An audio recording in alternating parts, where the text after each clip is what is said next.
Olá, meu nome é Lucas Vidal. E eu sou a Maria Eduarda Romanho. Essa é mais uma edição do podcast do Caderno 2. Hoje vamos falar sobre o terceiro álbum de estúdio da Lorde, o Solar Power. Solar! Essa não é a nossa vinheta, Lucas.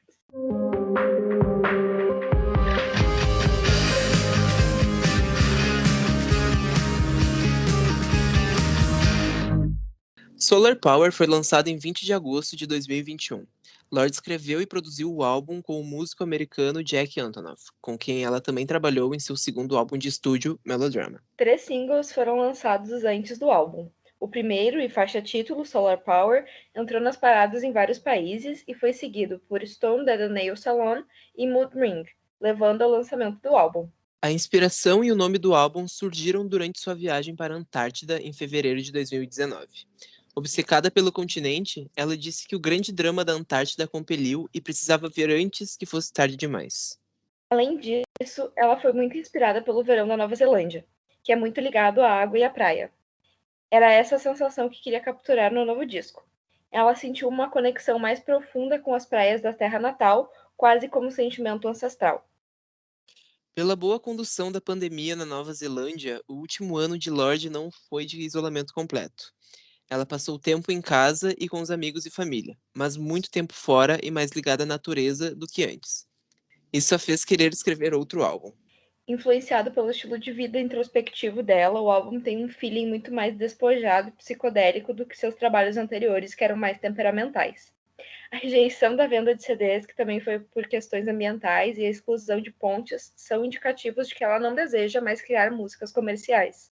O álbum abre com a faixa The Path, que, parecida a Solar Power, começa suave antes de construir vocais mais fortes no meio da música. Isso demonstra, precedendo as outras músicas, que Lorde desconsidera suas raízes pop anteriores. The Path é muito uma introdução para o álbum e tem o papel de mostrar, como o título diz, quais os caminhos que a Lorde está tomando nessa nova criação dela. Realmente dá pra perceber o estilo do álbum já logo na primeira música, e esse é realmente o caminho que o álbum segue, não muda muito, né. A segunda faixa já é o primeiro single e é o lead single, que é Solar Power, né? Eu acho que essa música, ela com certeza é o highlight do álbum, porque ela faz tanto no clipe quanto a vibe da música, é tudo muito good vibes e me lembrou muito, assim, de Midsommar, porque eu acho que, isso mais no clipe, né, mas eu acredito que Solar Power seja uma música bem Lorde, mesmo sendo diferente de tudo que ela tenha feito antes, assim.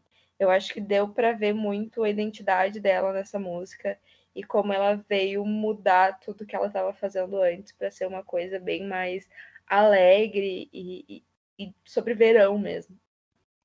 E logo no primeiro verso da música, abrindo a faixa, ela já diz que odeia o inverno e não suporta o frio, né.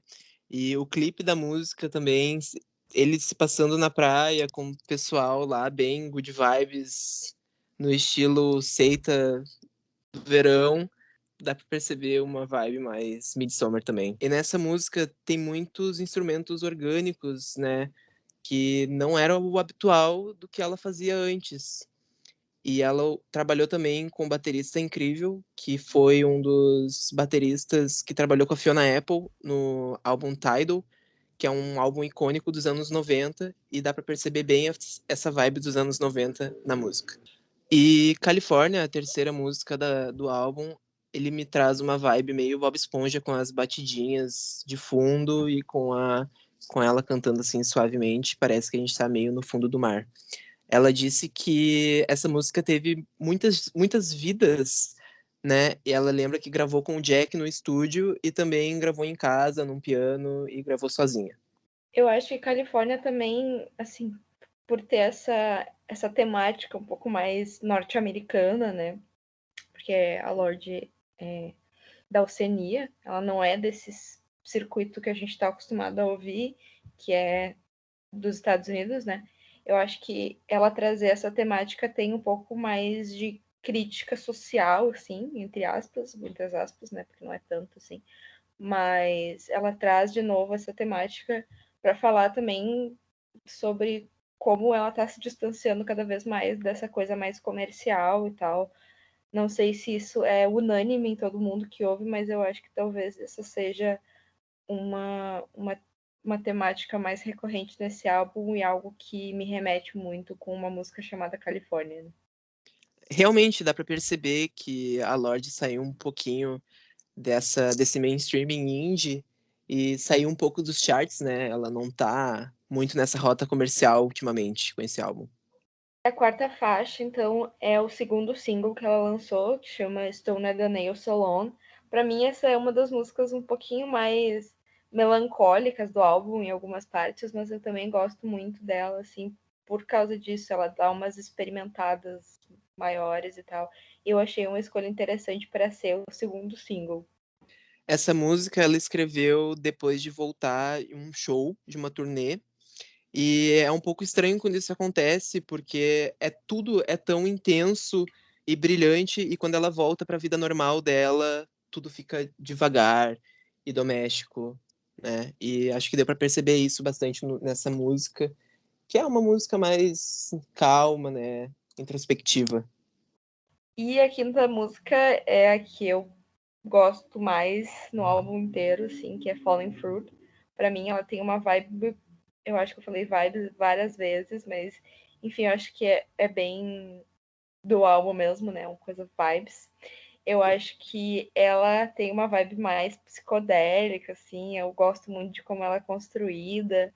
Eu realmente acho essa música muito, muito boa. E dá para perceber que ela também fez uma crítica social a respeito do aquecimento global, né? Que foi também um dos motivos da viagem para a Antártica dela que inspirou o álbum. E essa música tem até um verso que fala que a gente não tinha ideia de que os nossos sonhos eram tão grandes, que a gente pode fazer uma interpretação a respeito do aquecimento global e, né, do mundo que está acabando e que não vai existir daqui a um tempo. O tema do aquecimento global está tão presente nessa criação dela que ela decidiu, como eu falei antes, não lançar esse álbum em CD. Então só existe nas plataformas digitais, vinil, porque ela considera o CD uma forma muito descartável, digamos assim, e que vai fazer mal para o mundo e para a Terra, né? E então eu acho que ela foi bem consciente nessas decisões dela e é um tema recorrente no álbum. A sexta música do álbum, Secrets from a Girl Who's Seen It All, é uma das irmãs de Ribs, né, do primeiro álbum da Lorde, que é, para mim, uma das melhores músicas dela e uma das que eu mais amo da carreira dela. Ela disse que, ouvindo essa música agora, ela percebe que não precisava de tanto, né, não precisava tanto daquilo e todos aqueles pensamentos que ela tinha e que ela só tinha vontade de voltar, conhecer a guria que ela era no passado e dizer que tudo vai ficar bem. E no final dessa música a gente tem uma outro da Robin falando como se ela fosse aquela pessoa que fala no avião, acho que ela é a piloto do avião, falando como se fosse numa viagem, falando que a gente está chegando na sadness, né, na tristeza, enfim, que a temperatura é difícil de aguentar até a gente realmente reconhecer ela. Enfim, ela fala aí como se fosse num avião, enfim, acho que essa é uma dinâmica bem interessante e tal. E a Lorde já falou que essa experiência com a Robin foi algo muito importante para ela também, que também foi uma referência, né? A sétima faixa, The Man with the Axe, foi escrita pela Lorde em Nova Zelândia depois de uma festa. E ela queria que essa música fosse algo mais suave, né? Mais leve, assim. Essa aqui é uma das músicas favoritas dela no álbum. É quase que um poema, como ela mesma diz. e ao mesmo tempo que melancólica, ela também é bem confortável, digamos assim. O pessoal diz que essa música é uma música de amor pro namorado dela, mas eu acho que não, Será que não é uma né? música de amor pro Jack Antonoff? Hum, dizem o que vocês acham nos comentários.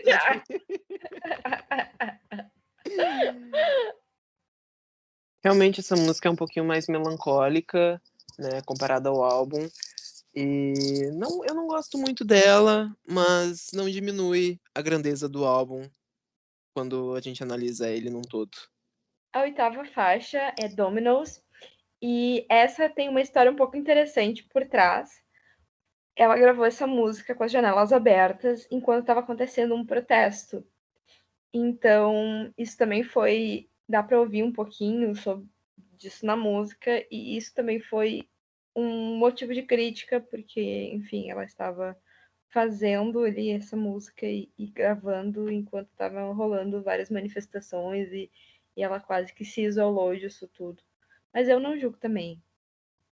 Essa música também é um pouquinho mais calma no álbum. E antes, a primeira vez que eu ouvi, eu não gostava tanto. Agora que eu ouço ela, eu até que gosto assim da batidinha aí do dedilhado dos violões. A faixa número 9 se chama Big Star, e ela é sobre o cachorro dela, que se chama Pearl, e o quanto ela amava ele. Esse cachorro acabou falecendo em 2019, em novembro de 2019, né?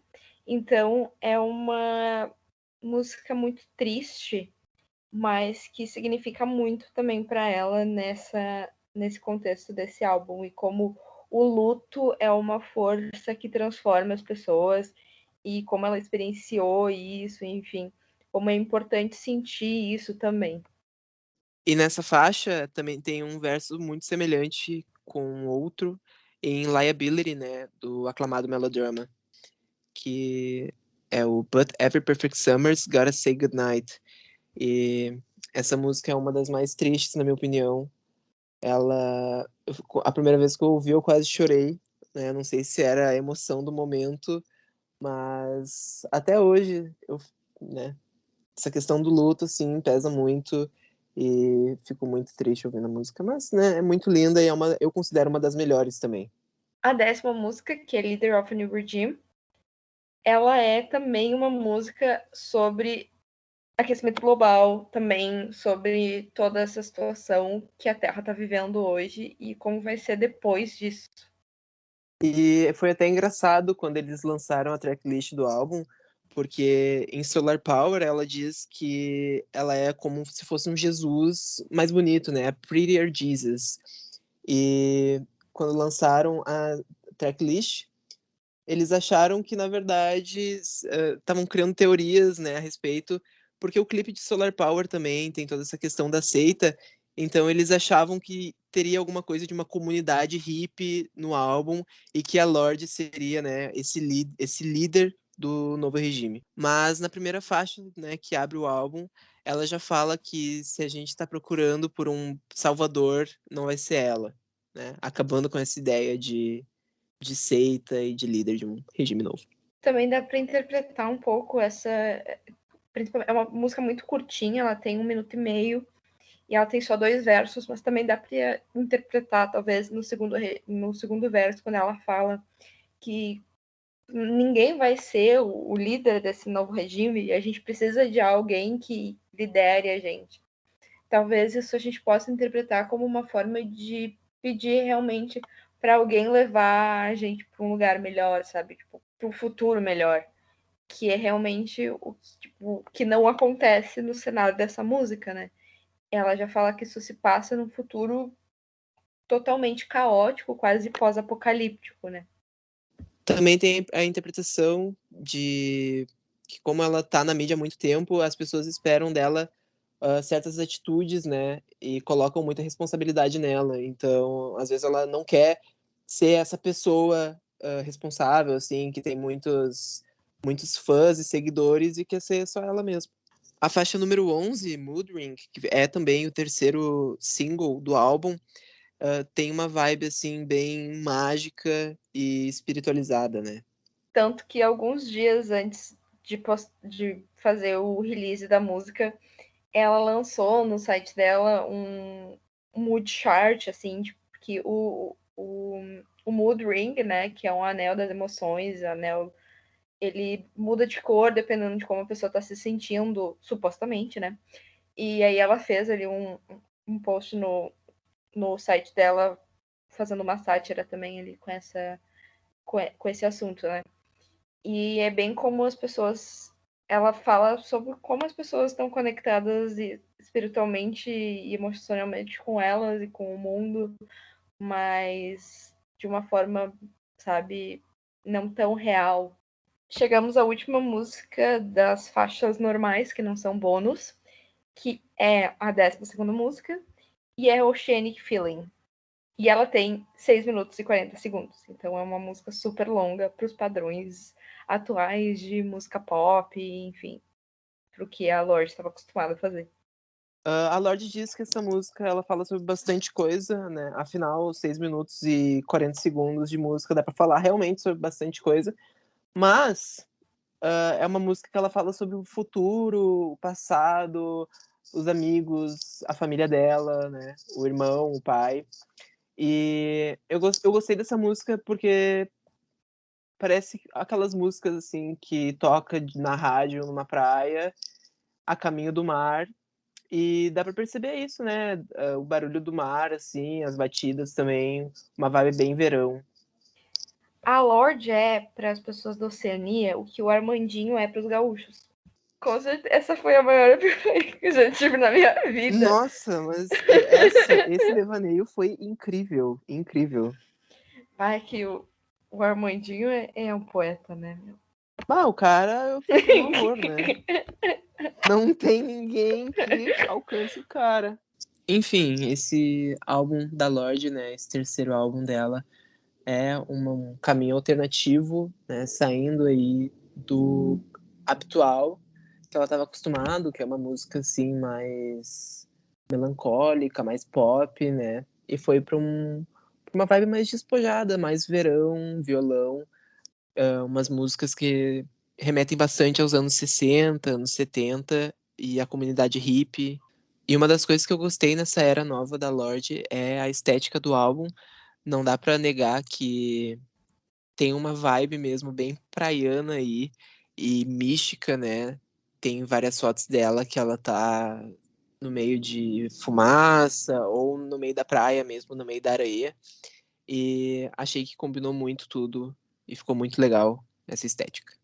E eu acho que a parceria dela, que já vem de outros carnavais, né, com o Jack Antonoff, que é um dos caras que tá, um dos nomes, assim, da indústria musical que tá muito em alta nos últimos anos, né, fez Folklore e Evermore com a Taylor Swift, aí ele se consagrou com ela, já tinha feito outros álbuns como 1989, mas falando de Lorde, assim, também essa parceria já vem de longa data.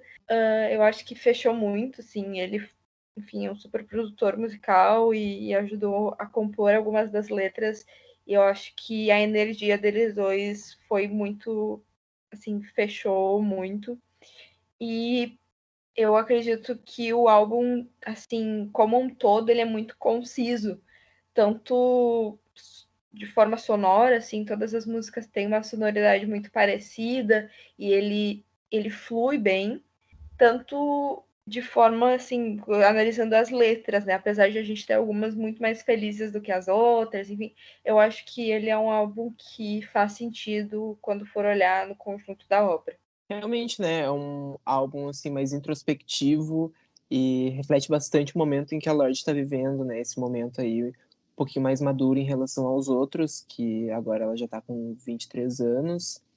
E, né, eu considero esse álbum como um bom álbum, embora tenha algumas músicas que não são minhas favoritas, mas tem outras que, né, dá pra dar, assim, uma balançada e cantar bem alto. Mas e aí, Duda, tu gostou do álbum, sim ou não? Eu gostei dessa vibe que ela que ela propôs. Não é meu favorito, gosto mais de uma coisa triste, falando nas As palavras viúvas do corretas. melodrama, né? As viúvas do melodrama aqui no podcast. Com certeza, sim, eu sou uma pessoa muito mais triste, mas assim, consegui apreciar alguns momentos nesse álbum, né? Tenho as minhas favoritas aí, que provavelmente são Falling Fruit e Stone at the Nail Salon, que são umas músicas que vem aí uma depois da outra. É, com certeza, minha parte favorita ali do álbum. Mas eu acho que, assim, é um álbum ok, não é o melhor dela, mas ela só tem 3 álbuns, então a gente não pode esperar muito, assim, que cada álbum seja melhor que o outro, enfim.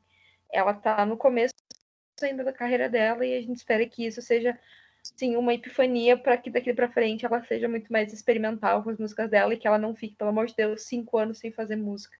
E mesmo depois do melodrama, né, tem ainda esse peso em cima do álbum, porque ele, né, sucede o melodrama, que foi considerado por muitos um dos melhores álbuns de 2017. E, né, as minhas faixas favoritas, acredito que é Secrets from a Girl, que, como a gente disse antes, é uma das irmãs de Ribs, que também é uma das minhas favoritas da carreira dela. Enfim, eu também gosto de Big Star e California, às vezes. Às vezes eu ouço essa música e, né, eu penso, putz, essa música aqui não, é muito ruim. Mas depende muito do meu humor também. Eu acho que esse álbum a gente tem que ouvir quando a gente tá num humor específico. Não dá pra ouvir, né, tocar ele em qualquer momento. É que ele foi lançado aí no auge do inverno, né? E a gente também tá gravando esse podcast de noite, né? Então não tem nem um raio de sol pra ajudar ainda. Eu acho que, enfim, depende muito das circunstâncias, né? Para esse álbum ter a vibe que ela pensou, assim, nele. Então, acredito que a proposta é muito interessante, muito legal, principalmente vindo da Lorde, que fez 2 álbuns muito mais melancólicos e, né, como diz mesmo, melodramáticos, para agora vir com uma coisa mais feliz. Enfim, eu acho que ela acertou aí em dar essa repaginada, tanto no visual, nas roupas, nas cores, nas vibes, quanto, né, nas músicas em si, fazendo uma coisa mais para cima. Quem sabe daqui a alguns meses, enquanto estivermos indo pra praia, Solar Power, né, não esteja aí nos álbuns mais tocados no Brasil, né? Não custa sonhar. E esse álbum não volte, né, pros trending topics do brasileiro em janeiro de 2022. Será? Fique ligado para o podcast do Grammy.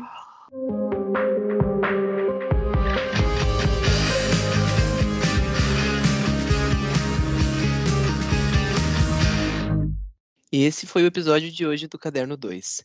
Nos siga nas redes sociais. Estamos ativos no Facebook, Instagram e Twitter.